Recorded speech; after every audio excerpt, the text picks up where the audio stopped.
Hi guys, ই স্টাডিতে তোমাদের স্বাগতম। আজকে আমরা ক্লাস 10-এর the passing away of Bapu unit 2 পড়ব। যদি তোমরা ইউনিট 1 না দেখে থাকো তাহলে আগে ইউনিট 1টি দেখে নাও।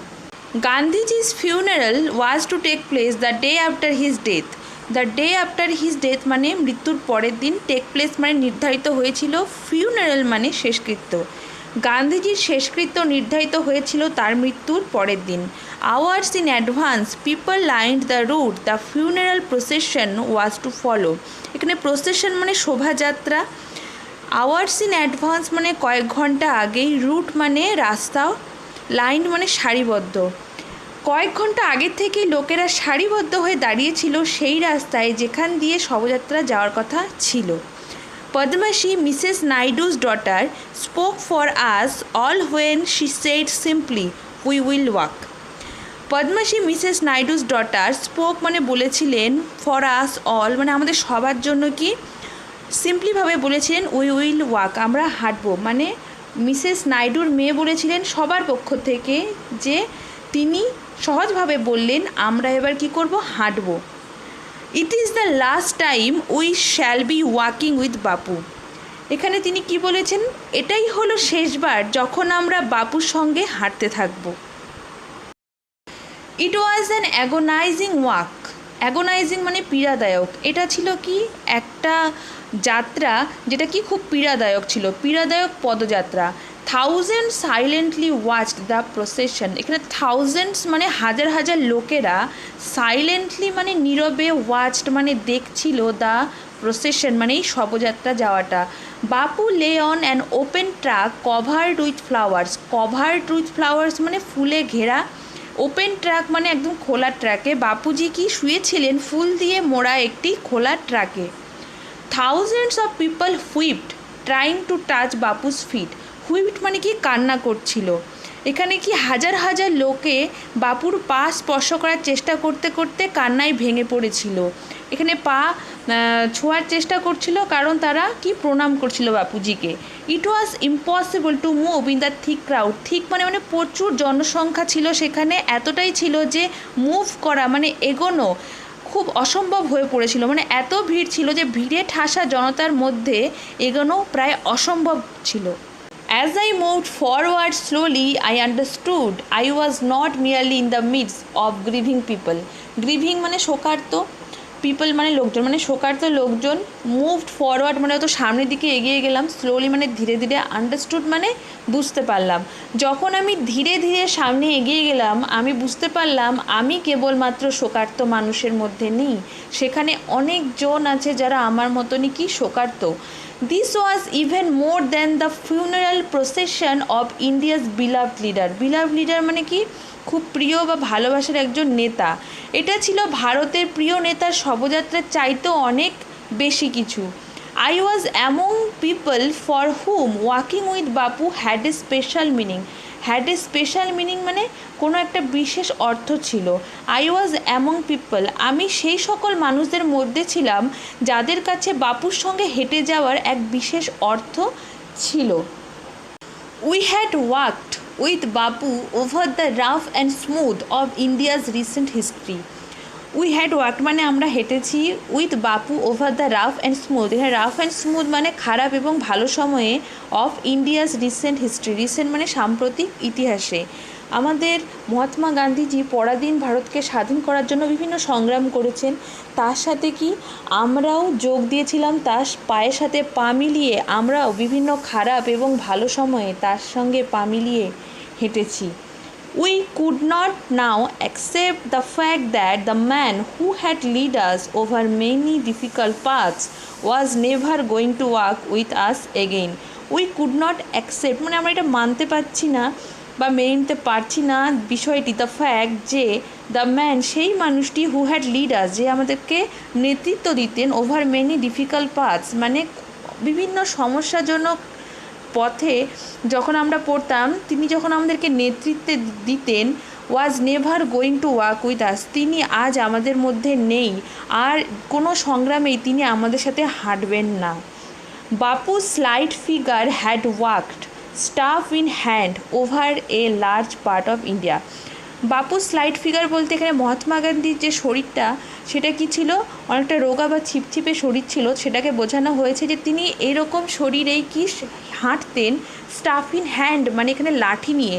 বাপুজি কি করতেন, একটা লাঠি নিয়ে সারা ভারতে, over a large part of India, মানে প্রায় সারা ভারতেই তিনি কি হেঁটেছেন আমাদের দেশকে, ভারতকে স্বাধীন করার জন্য। Two walk is to make slow progress. Progress মানে উন্নতি বা অগ্রগতি, মানে হাঁটাই হচ্ছে ধীরে ধীরে প্রোগ্রেস করা বা উন্নতি করা বা সাকসেসের দিকে কি এগিয়ে যাওয়া। It is to think with clarity and closely look at all that is around you and small insect to the horizon in the distance.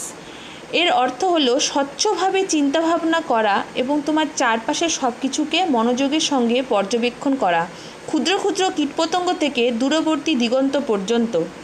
Moreover, to walk was often the only way open to the average Indian. Average মানে গড় ভারতীয়, moreover মানে এটাই কি ছিল, to walk মানে হাঁটাটাই ছিল, often মানে একমাত্র অপশন বা প্রায়শই হাঁটা ছিল সাধারণ ভারতীয়র কাছে একমাত্র খোলা পথ। It required no vehicle except his own body and cost him nothing but his energy. Required মানে প্রয়োজন, ইট রিকোয়ার্ড নো ভেহিকেল মানে কোনো যানবাহনের প্রয়োজন ছিল না, এক্সেপ্ট হিজ ওন বডি মানে শুধুমাত্র শরীরের প্রয়োজন ছিল, মানে হেঁটে যাওয়া বা হাঁটাচলা করার জন্য কি ছিল, কোনো যানবাহনের দরকার ছিল না, শুধু কি নিজের বডি দরকার ছিল বা শরীর দরকার ছিল। অ্যান্ড কস্ট মানে মূল্য, এবং কি মূল্য দিতে হতো তার জন্য, কোনো টাকা পয়সা দিতে হতো না, শুধু দিতে হতো কি এনার্জি মানে শক্তি। গান্ধীজি টুক হিজ নেসেসিটি মানে অপরিহার্য বা খুব প্রয়োজনীয়। Gandhiji took his necessity as he took much that was common place and transformed it into a joyful effort মানে আনন্দদায়ক কাজে তিনি ট্রান্সফর্ম মানে পরিবর্তন করতেন।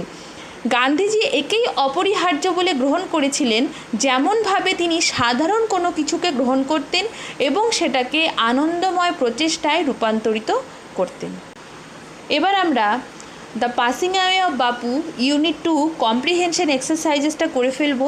কম্প্রিহেনশন মানে বোধ শক্তি বা বোধ পরীক্ষা। ইউনিট 2 পড়ে তোমরা কি বুঝলে তা নিয়ে কিছু কোশ্চেন আছে যেগুলো আমাদেরকে কি সলভ করতে হবে। চলো সলভ করি। 4.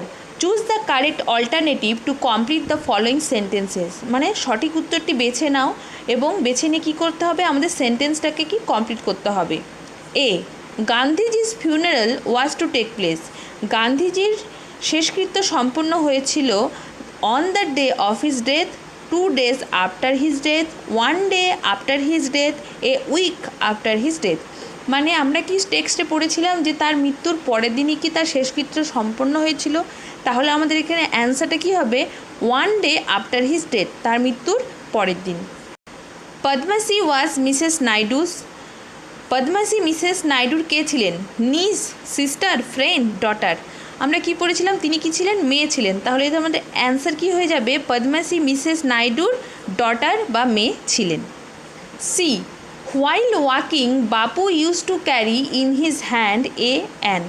মানে যখন বাপুজি বা মহাত্মা গান্ধীজি হাঁটতেন, সারা ভারতে তিনি হেঁটেছিলেন বিভিন্ন সংগ্রামে, তিনি তখন কি ক্যারি করতেন, হাতের মধ্যে কি নিয়ে ঘুরতেন, তিনি ফ্ল্যাগ, স্টাফ, আমব্রেলা, কেন। তিনি হাতে কী নিয়ে ঘুরতেন, একটা লাঠি, তাহলে আমাদের কি হবে answer, staff. 5. Complete the following sentences with information from the text. মানে টেক্সট থেকে ইনফরমেশন নিয়ে আমাদের এখানে যে সেন্টেন্স সেগুলো ইনকমপ্লিট আছে বা অসম্পূর্ণ আছে সেগুলোকে কি পূর্ণ করতে হবে বা কমপ্লিট করতে হবে। A, thousands of people whipped trying. মানে হাজার হাজার লোকেরা কাঁদছিল, তারা চেষ্টা করছিল টু টাচ বাপুস ফিট, মানে তারা মহাত্মা গান্ধীজির পা ছোঁয়ার চেষ্টা করছিল, তাহলে আমাদের এখানে অ্যান্সার হবে thousands of people wept trying to touch Bapu's feet. B, the author was among people for whom walking with Bapu had a special meaning. আমরা টেক্সটে কী পেয়েছিলাম, the author has among people মানে লেখিকা সেই সব মানুষের মধ্যে ছিলেন যার কি বাপুজির সাথে হাঁটা ছিল একটা স্পেশাল মিনিং, তাহলে আমাদের এখানে অ্যান্সারটা কী হয়ে যাবে, with Bapu had a special meaning. C, to walk is to make slow progress. মানে হাঁটা হচ্ছে ধীরে ধীরে প্রোগ্রেস বা অগ্রগতি বা সাকসেসের দিকে এগিয়ে যাওয়া। 6. Fill in the chart with information from the text. Text থেকে কিছু ইনফরমেশন বা তথ্য নিয়ে চার্টটাকে আমাদের ফিল আপ করতে হবে। এখানে স্টেটমেন্ট এবং রিজন দেওয়া আছে। স্টেটমেন্ট মানে উক্তি, রিজন মানে এই স্টেটমেন্টটা কোনো না কোনো কারণের জন্য এসেছে, সেই কারণটা আমাদের টেক্সট থেকে বের করতে হবে। এ, ইট ওয়াজ ইম্পসিবল টু মুভ, মানে প্রায় অসম্ভব ছিল কি মুভ করা বা এগিয়ে যাওয়া। কেন মুভ করা কেন এত ইম্পসিবল বা অসম্ভব হয়ে পড়েছিল? কারণ রিজনটা হচ্ছে দ্য ক্রাউড ওয়াজ থিক, মানে প্রচুর জনসংখ্যা ছিল বা প্রচুর ভিড় ছিল, এতই ভিড় ছিল যে সেই ভিড় ঠেলে এগিয়ে যাওয়াটা কি ছিল অসম্ভব। B, Padmashri declare that they would walk with Gandhiji in the funeral procession. Procession মানে হচ্ছে কি শোভাযাত্রা বা মিছিল, ফিউনারাল মানে হচ্ছে শেষকৃত্য, মানে শেষ গান্ধীজির শেষ যে শেষকৃত্যের শোভাযাত্রাটা হয়েছিল সেখানে পদ্মশ্রী ডিক্লেয়ার মানে ঘোষণা করেছিলেন যে আমরা এবার গান্ধীজির সাথে হেঁটে যাব। এটা তিনি কখন বলেছিলেন বা কেন বলেছিলেন, রিজনটা কী ছিল? They would be walking with Bapu for the last time, মানে এটাই সে লাস্ট টাইম যে সময় কি আমরা বাপুজির সাথে হেঁটে যাচ্ছি, কারণ মহাত্মা গান্ধী মারা গেছেন, আমরা আর তার সাথে হাঁটতে পারবো না, এটাই আমাদের শেষ হাঁটা। To walk was often the only way open to the average Indian. Average মানে গড় ভারতবাসী, মানে প্রায় সকল ভারতবাসীর কাছে হাঁটাটাই ছিল একমাত্র অপশন। এখানে রিজনটা কী ছিল বা কারণটা কী ছিল?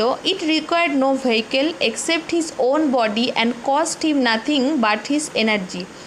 ইট রিকোয়ার্ড মানে এটা প্রয়োজন ছিল না, নো ভেহিকেল মানে কোনো যানবাহনের প্রয়োজন ছিল না, এক্সেপ্ট হিজ ওন বডি শুধুমাত্র নিজের বডি বা শরীরের দরকার ছিল, অ্যান্ড কস্ট হিম নাথিং এবং মূল্য কিছুই দরকার ছিল না, শুধু কি দরকার ছিল এনার্জি বা শক্তি।